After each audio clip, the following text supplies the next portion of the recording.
Hay un hecho y en el medio muchas interpretaciones.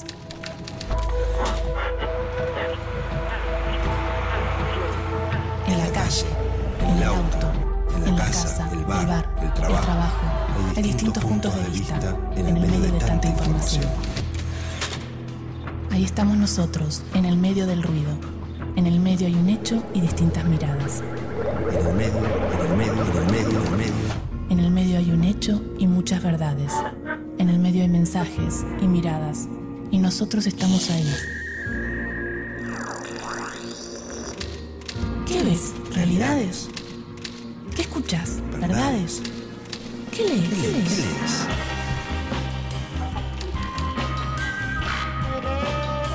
En el medio de las noticias, en el medio de la vida, en el medio de la verdad, en el medio estamos nosotros, aturdidos, confundidos. Ahí estamos nosotros, en el medio de los medios.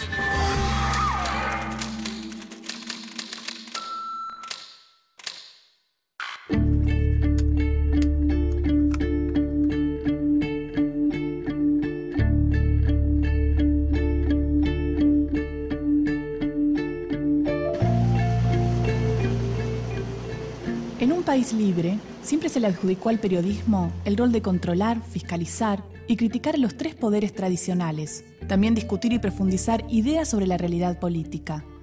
Esta situación ubica a los medios de comunicación en un lugar de influencia, y por eso se los llamó muchas veces el cuarto poder. ¿Pero qué son los medios hoy? ¿Cuál es su función? ¿Cuál es la influencia que ejercen en una sociedad? En definitiva, ¿cuál es el poder que tienen? Bien, el rol de los medios de comunicación en la sociedad es la construcción social de la realidad. Nosotros no tenemos, los ciudadanos, los habitantes, no tenemos un contacto con la realidad.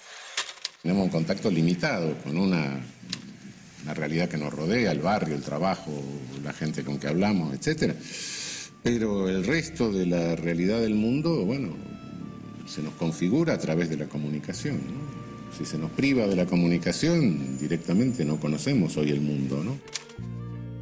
Cuando hablamos de los medios, tenemos muchas clases de medios con distintos intereses, distintas ideologías, o sea, dentro de esta amplitud de la libertad de expresión, bueno, puede haber quien denuncie o quien ayude al denunciado, por decir así, ¿no?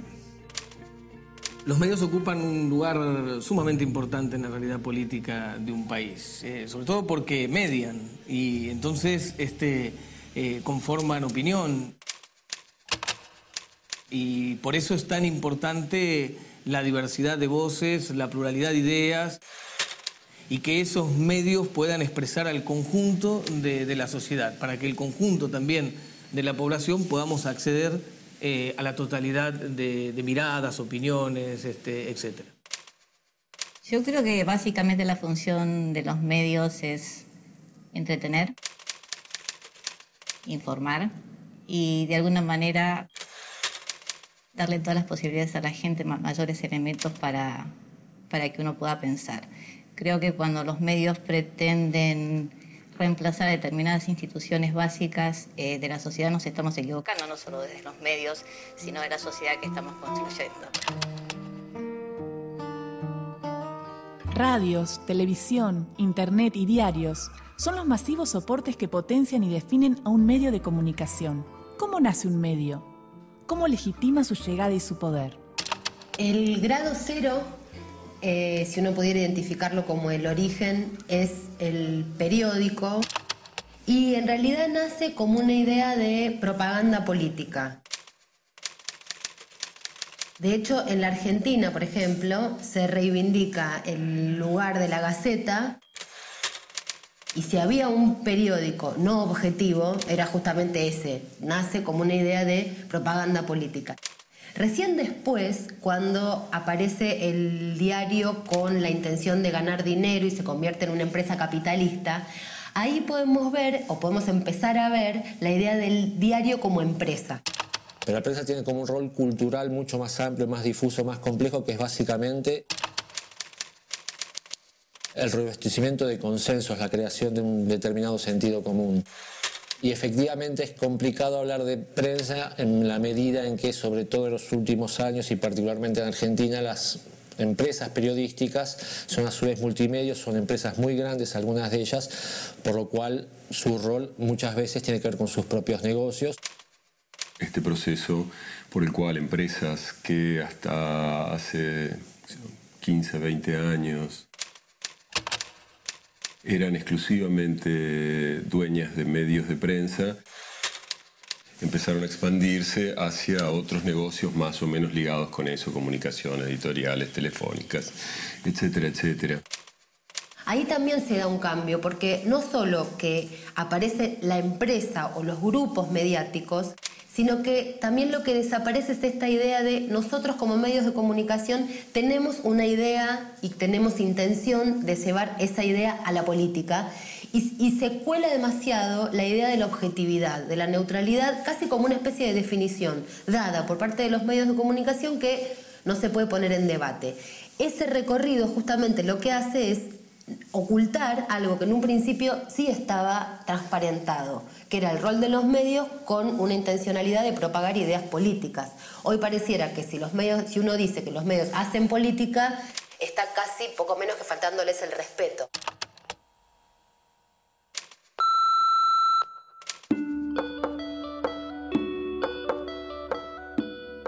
¿Cuáles fueron los procesos históricos que posibilitaron el surgimiento de los medios de comunicación? Siglo XIX. En la primera mitad del siglo XIX, con el boom del telégrafo eléctrico, en algunos países se opta por delegar la inversión en las grandes empresas, mientras que en otros se inclinan por la participación mayoritaria del Estado. 1875. Argentina. Se sanciona la Ley 750, mediante la cual se determina que ningún telégrafo nacional debe establecerse en la República sin autorización del Poder Ejecutivo o del Congreso.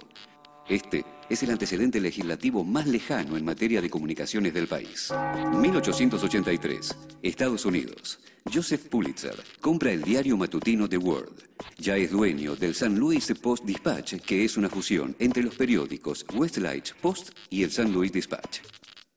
1895. William Randolph Hearst compra el New York Morning Journal y comienza una escalada empresarial que lo lleva a poseer el mayor conglomerado de medios de comunicación de todos los tiempos.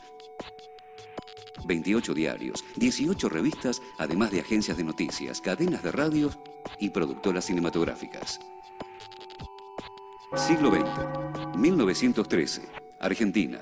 La Ley 9127 establece el monopolio estatal de medios como la mejor forma para proteger la seguridad del Estado. Se incluyen las comunicaciones de ese entonces, telegráficas, telefónicas y radiales. Este mismo año se legisla sobre la transmisión radioeléctrica relacionada con los faros y los barcos. Las habilitaciones las da el Ministerio de Marina. 1927. Estados Unidos crea la Comisión Federal de Comunicaciones, conocida como la FCC por sus siglas en inglés, que hasta hoy regula los medios en ese país. 1932. Argentina. El 17 de marzo se lanza el noticiero cinematográfico que convierte a Crítica en el primer grupo multimediático del país. Su dueño, Natalio Botana, posee el diario con ese nombre desde 1913. 1953. Durante la segunda presidencia de Juan Domingo Perón, se promulga la primera ley de radiodifusión en un contexto democrático. Desde esta ley y hasta la actual 26.522, la Argentina pasó 56 años sin tener una ley de radiodifusión de la democracia. 1957. 4 años después, el gobierno de facto del general Pedro Eugenio Aramburu firma el Decreto Ley 15.460/57, que habilita al Estado y a los particulares para brindar servicios de comunicación a través de concurso público, otorgándole protagonismo a los medios comerciales. Un año después, se conceden las primeras licencias para canales de televisión privados, cuyo fin es netamente comercial. 1972. El 22 de agosto se dicta el Decreto Ley 19.798, que instaura la competencia del Poder Ejecutivo Nacional para establecer, explotar, autorizar y fiscalizar toda actividad de telecomunicaciones, así como para administrar las bandas de frecuencias.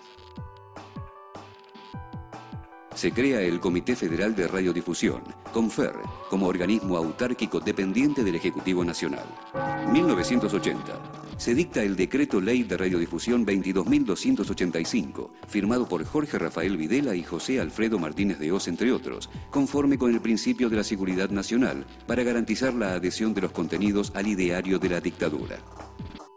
Se censura la libertad de expresión y se privilegia un sistema comercial de medios.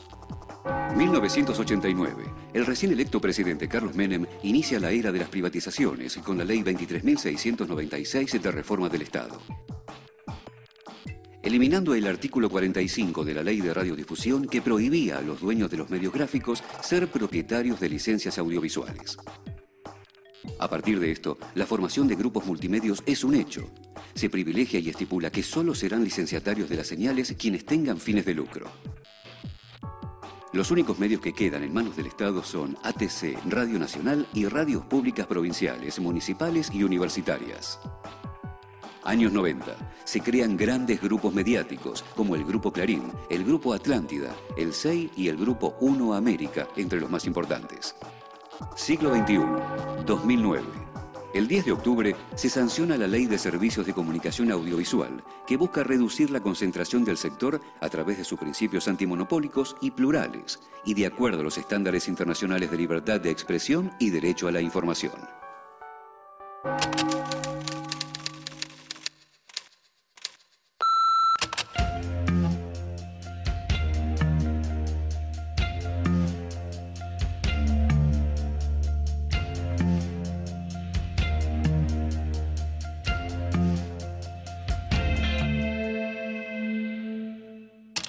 El periodismo, los medios de comunicación en general, están en el centro de la escena social y de la escena política en este siglo XXI. Ya lo estaban bastante en el siglo XX, pero creo que han profundizado más. ¿Por qué? Porque hoy las ciudadanías son más de encierro, estamos más encerrados en nuestras casas, en nuestras comunidades.